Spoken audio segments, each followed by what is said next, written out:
Hey, it's day 58, and I'm super happy to report, as you can see, that I'm back. We're back to full resolution. I thought I went another couple days, but I didn't. So that's the good news. The bad news is it doesn't change the quality of the writing, just how well you can read it. So yesterday, I recall that I was working on this scene, and that line of Gary's, "Don't be surprised if you have a hard time falling asleep tonight." Oh my gosh. I mean, maybe I liked it for like 5 minutes after I wrote it, or maybe more. Um, I don't know. Gosh, it is very weird. Oh my gosh, I just looked at the date of the script. It's July 17th. Today is August 30th. So this is like barely 6 weeks, 5, 6 weeks. So I've sort of been catching up my recordings. But anyways, the point is, I'm looking back and gosh, there's just so much of this that let's just say I'm not in love with. Um, so yeah, they're giving Holly a hard time there. I do like Abby's line. You're basically saying your new job's more important than Lexi, but then Gary is talking about obviously sleeping with a guilty conscience, which is on the previous page, or maybe I've already deleted it. I don't know. Um, the other thing, someone mentioned on another script of mine the key, the one that is on Amazon Prime, shameless plug. And he goes, well, I really like the movie considering it was low budget. The script wasn't that great. Sort of as a backhanded, underhanded, whatever compliment. And he was talking about something about he likes things to happen in person and not over the phone. I don't know if that's what he meant or not. I'd have to go back and look at the comment. The point is, as I think is the case with, a lot of movies, shows, whatever, there's just so much phone calling because it's just such a part of everyday life. And, and here I would be afraid to count how many phone conversations there are.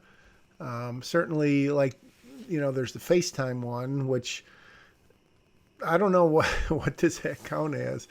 Um, there's obviously more and more of that in real life, FaceTime or, a Zoom call or Teams or whatever, some equivalent. Um, but I don't know how that changes the dynamics because I can't. I literally can't imagine writing this with no phone calls, and I can't imagine writing hardly any of my recent scripts with no phone calls. It's just such a natural part. So I guess I'd have to go back and look. What are your thoughts on? I'd be interested to see any comments you guys have on phone calls. Are they overused just in general? Is it just you just accept it? I'm just trying to think of. I'm not going to think right now because I would miss even more commentary on the script. But that would be interesting to see because there's so many phone calls in life. But do you really lose emotion? Do you lose something in a phone call? Obviously, if it's not FaceTime or something, you don't see the other person face to face. But I would guess you typically hear the emotion in their voice, right? Or does, their expressions, as they say, give away or belie? Is that the word? Um, they say one thing and your emotions or your face says the other. I don't know. All right. So it's really hard to follow the script, isn't it? When I'm doing so much talking. So, and again, I guess the reason I'm talking so much about things that don't exactly follow the script is I've written this so many times and been working on it that I'm sure you're maybe getting tired of reading the same stuff. But that's part of the screenwriter's journey. So, all right. So Paul is coming to the room to tell them that they've got to leave. And this whole concept, I think I've been over it before, and that's not just true in this, story. It's true in a lot of things where there's literally nothing more they can do here. Whether Gary and Abby sit in the cabin, they sit with Paul, they I mean, really, what can they do? They're not going to pick up a gun and go shoot someone, or are they? So that's a conversation, and that it's sort of a carryover from what used to be this, the pilot, that no accident that I had written, and I remember there was a scene where the kids basically had to decide whether to stay or go home because really there was nothing they could do, especially in that case. In this case, it's a little bit different. But Abby is very much, of course, wants to stay, not going without Lexi and Larry. And then she looks at Gary, right? Now, this is kind of the first time where Gary really, and maybe I'm writing this part for the first time, rewriting this, because he's getting to him. And so, as we've all commentaried before, dialogue doesn't always have to be question, answer, question, answer, question, answer.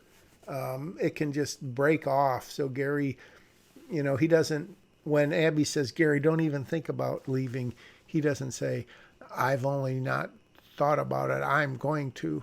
So instead, his mind is in a different place. So he's like, I hate it. Everything about this weekend sucks. Because that's what's been building up inside of him, right? The fact that he, that Holly went with him. They found out all these secrets. They went to the go-kart place. That didn't turn out well. They couldn't go to the X Factory. And then, of course, the main thing is what happened with Lexi and Larry. And so it's just sort of come to a head here, and he's just blowing up. But at the same time, he knows that there's nothing they can do about it. So that makes him sort of doubly, triply, quadruply mad. So justifying his line, I think everything about this weekend sucks. And we all know whose fault it is, obviously. Holly's in his mind. So then he tells Paul, you call us the second you get them back. So whether he is saying that because he really believes it, or he wants, he's saying that so he will believe it, or he wants the others to believe it. They don't think he's worried. But that's where that comes from. All right, a stiff nod from Paul. I don't know. Yes, as I've also said, sometimes my replies, reactions in action and direction are, I don't know if they leave anything to be desired or not, but you just kind of wonder, again, how important it is to write that if the actor and the director can't figure it out. And then, don't you dare. And obviously she's going to say something like chicken out, and he takes the words out of her mouth. And I kind of like that line because it's too late for that, obviously referring back to the decision not to go with Lexi. Then you can sort of read the rest of that scene. It looks like so it's been set up that they said to Paul, call us as soon as you get back. So now I'm rewriting some new stuff because I've changed the circumstances that lead up to that. They get in their car and the phone rings. He assumes it's Paul calling them to tell him something. Then he checks his phone, realizes it's not Paul. So then I changed it to he connects on speaker, which I've learned, because a lot of the calls I take are on speaker. Obviously, it's just simpler. You don't have to hold the phone if you're busy. But obviously, also, another person can listen in. So I've used that several times in this script. And, I think it is definitely helpful because then you don't have to, pass along, what did she say? What did he say? And it opens up some different dynamics. I'd like to see your comments after you subscribe and like and share about your use of phone calls and speakerphones in particular. Okay, so here we are back on page 38 where I began this writing session. Maybe I've even gone backwards a little.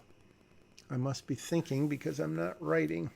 It's funny how 2 seconds pass by, which is 10 seconds of real time since I'm speeding this up, and I'm getting restless with myself for having not written anything. Okay, are you with Paul? Not anymore. All right, so this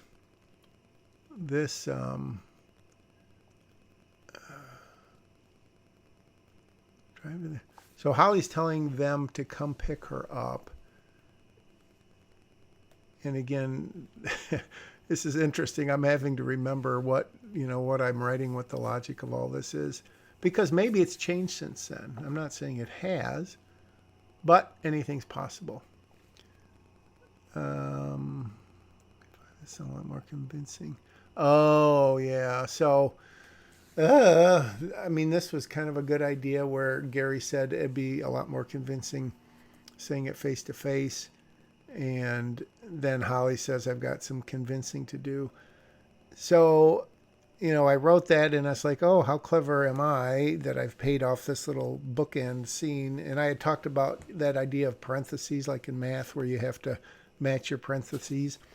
So this would be a case of paying off that. It would be a lot more convincing if you did it in person. But then I'm thinking, even though, 3-4 pages have passed, what if the audience doesn't connect that? Is it one of those things where if you're in a movie theater, someone goes, why did she say that? And then the person next to her whispers, remember what she said, or remember what he said a couple minutes ago? And if you're watching at home, maybe, you're not going to go back, obviously, but if you're watching it with someone, maybe one of the 2 people or 3 people or 10 people, let's not limit ourselves, would get it. But I don't know. What do you think? There's another great thing to leave a comment on. And it's also the payoff of I knew you weren't a punk because Abby had called her a punk, not to her face, and which is why Holly says, excuse me. Oh, holy smokes. I thought I wrote longer than that. Well, it's been 11, almost 12 minutes. Wow, that was a fast day. Felt like I talked extra fast today.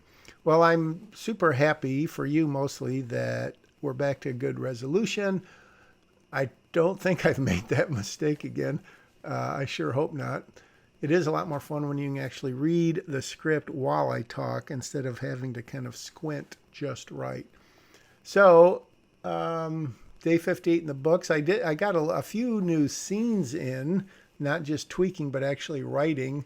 And I guess that can be a double-edged sword because you always like to write something new, but it means that something you have previously written has not worked out like you thought, which I guess that's all part of the game, right? All right. Thanks again for joining me. I see the subscribers are up to 20,000. Oh, no, that's not even in my dreams. Anyways, see you tomorrow for day 59. We're still counting. Will we make it to, I won't even say what number because we'll probably make it there because I've got insider information. See you again tomorrow on a screenwriter's journey.